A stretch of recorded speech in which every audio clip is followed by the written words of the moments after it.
taxawalal montre bi pareeguma. Monsieur le Président de l'Assemblée nationale, Madame le ministre de la Justice, chers collègues, tey fii ci Assemblée nationale déglu naa kàddu yi ngeen wax yépp.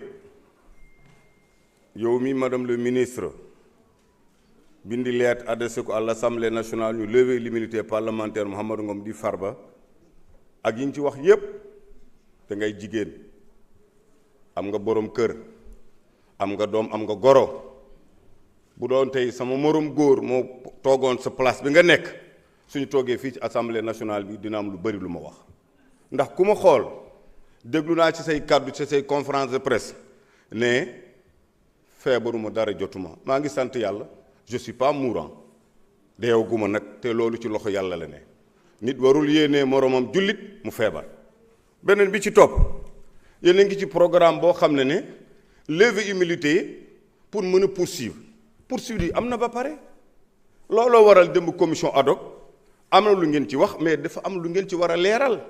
Il y a des professionnels du droit qui étaient là qui est député lu tax mu s'abstenir dafa xam ne poursuite démarré na ba pare mooy extraire nañ na pavillon spécial le 8 extraire nañ ma pavillon spécial le 10 le 12 ñëw nañu ñu waroon ma yóbbu encore pavillon spécial section de recherche juste sama médecin ñëw ñu bàyyi ma foofu yooyu yëpp ñu def ko déféré nañ ma au niveau du tribunal de grande instance notifié nañ ma garde à vue léegi poursuite bi lan moo ci des du ma homme de droit mais xam ngeen ne poursuite am na ba pare léegi nag xëy na booba dafa fekkoon peut-être ñu xiif Farba Ngom ak levé nañu bu njëkk immunité parlementaire am détourné na 125 milliards détourné 200 milliards détourné nangam lépp ñu jël ko teg ko ci sama kaw man nag ñu ngi may tooñ installation régime bi ba tey dem nañu sama tool avec des gens la police de DIC ñu dajji porte yi dajji oto yi perquisitionné avec Jérôme Bandiaga ñu naan dañ fay ut xaalis ou dañ fay ut arme zéro loolu jotul jurul benn retour bi gën a garaaw yónnee nañ ma encore dans les lever ngeen immunité parlementaire dem naa devant le juge 10 mois sans audition wax ngeen ko ñu pare ñu dem audition au fond kan moo mën a imaginer ñu dem auditionner au fond ku ma bokkal dossier nekk co-impliqué moo nga xam ne moom la ñu waxoon ne moo ma jox xaalis ma ànd ak moom di moom frère ami Tahirou Sarr ñu libéré ko par décision du juge moom moo jël décision damay libéré Tahirou Sarr libéré Farba Ngom parce que def naa audition au fond gisuma foofu dara léegi nag ñu naan Tahirou Sarr demal Farba Ngom ñu def appel kan moo def appel c'est le procureur il dépend du ministère public mais yàlla mu ngi fii li ma bën a wax rek ci askan bi bu ma toogee ba ci assemblée nationale détournement dernier public xaalis bi ci état lay jógee mooy trésor public kaamil alxuraan mu ngi nii laa yor te jullit laa ku ko gëmul ku nekk rek moo xam ne kaamil alxuraan du kaamil nag bu ñu xotti dara de kaamil bu mod la ndax dërëmu état mus na jógee ci trésor public lu dul sama salaire député sama salaire maire ou sama immeuble yi nga xam ne dama ko loué patrimoine bâti dërëmu état bu dee mus na jógee ci trésor public dugg sama compte wala compte société il a mis le juge a mis des délégations du judiciaire police dem enquête def lu nekk waat naa ci yàlla ak kaamil alxuraan bii mooy sama seede ndax mus naa jël xaalisu état duggal ko ci trésor public xaalis boo xam ne jóge na ci trésor public kaamil alxuraan la laa wax bu dee xaalisu état mus naa jógee ci trésor public dugg sama compte société yi ma am mus naa am ak kaamil alxuraan bi yàlla bu ma ko jëriñoo sama àdduna loolu dama koy wax loolu nga ànd ak man nekk ak pouvoir ak nekk dans l'opposition kaamil alxuraan Farba moomu ko moomu leen ko képp ku jullit yaa ko moom beneen bi may teg tamit wax leen ne bandiraabe Allah jaaraama on jaaraama mais lépp loo xam ne tegoon nañ sama kaw dama ci gërëm justice parce que am na loo xam ne justice liggéey na ko su du woon justice du ma mën a setal sama bopp ci wàllu adduna bi moo tax baal naa ñëpp ku ci topp ku ci waxoon ku ci defoon yëpp jéggal naa leen te yàlla tax te maa ngi ñaan ñëpp nañ leen jéggal te yàlla tax ndax addunaa demee noonu leneen li ci topp aussi bandiraaɓe haalpulaaren ngande Farba biyaɗo ko mawɗum mboɗo yetti Allah kono mbuɗu ngu laamu jeeyi trésor public kamil alquran banmi seede meeɗani nadde compte société mo joguimi ɗum woni ko jinnomi haalde Allah jarama on jarama. Merci beaucoup. Merci beaucoup. Y a-t-il un orateur contre?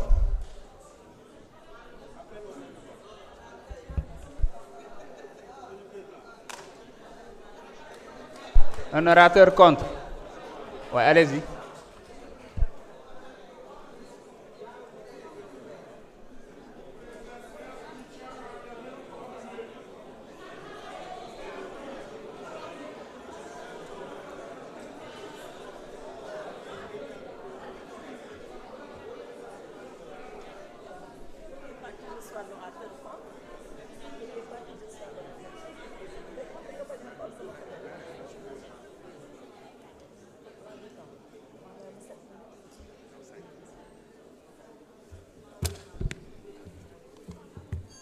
Je vous remercie, Monsieur le Président.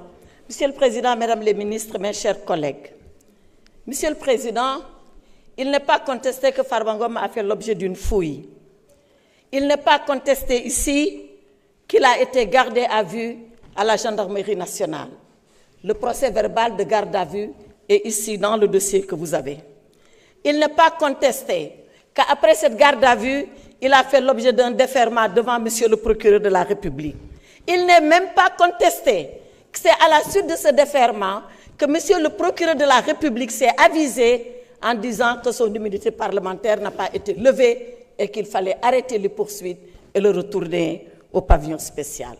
Alors, si tous ces faits ne sont pas contestés, et ces faits ne peuvent pas être contestés parce qu'étant exactement la vérité et la vraie vérité, qu'est-ce qui est alors contesté? Ce qui est contesté, ce qui est contestable et ce qui est illégal, c'est la procédure qui a été engagée. Farba Ngom a fait l'objet d'une garde à vue. Je ne parle pas de ce qui lui a été reproché.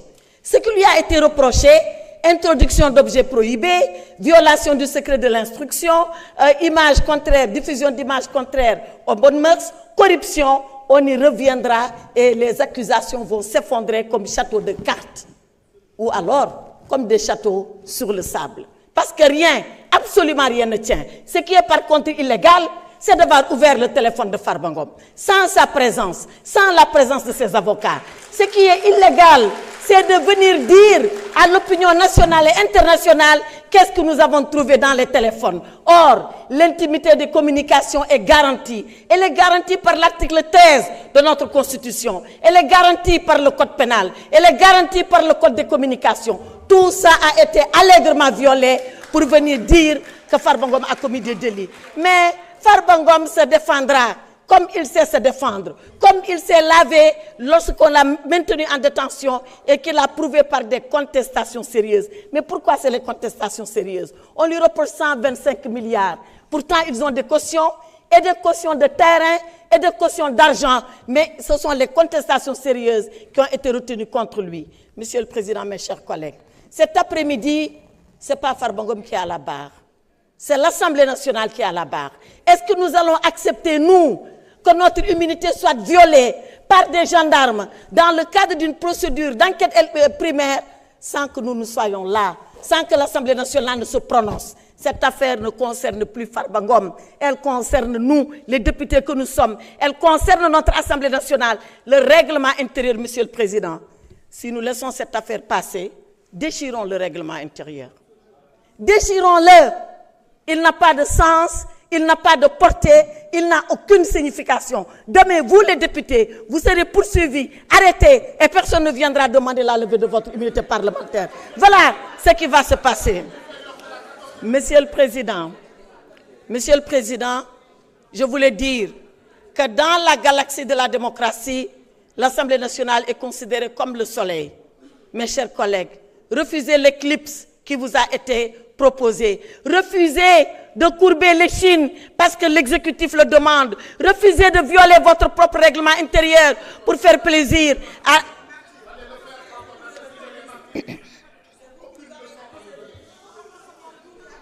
S'il vous plaît.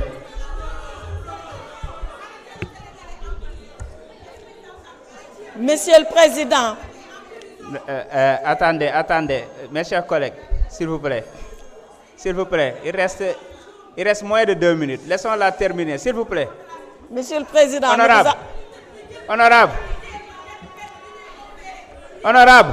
vous n'avez pas la parole. Vous n'avez pas la parole, honorable.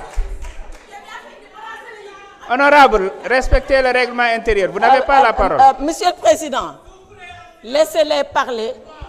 Parce que ce dont ils sont en train de parler, Monsieur le Président. S'il vous plaît. Eux ne le savent pas, mais moi je sais. Mais je suis une femme d'État. Je ne dis pas tout ce que je sais, madame. Taisez-vous, parce qu'il est temps de vous taire. Taisez-vous, parce qu'il est temps de vous taire. Taisez-vous, madame. S'il vous plaît. Alors, Monsieur le Président, pour finir, je demande à nos honorables collègues, pour ceux-là encore qui le sont, pour ceux-là encore qui le pensent, de conserver leur dignité et de refuser aujourd'hui que l'Assemblée nationale soit couchée devant l'exécutif. Je vous remercie.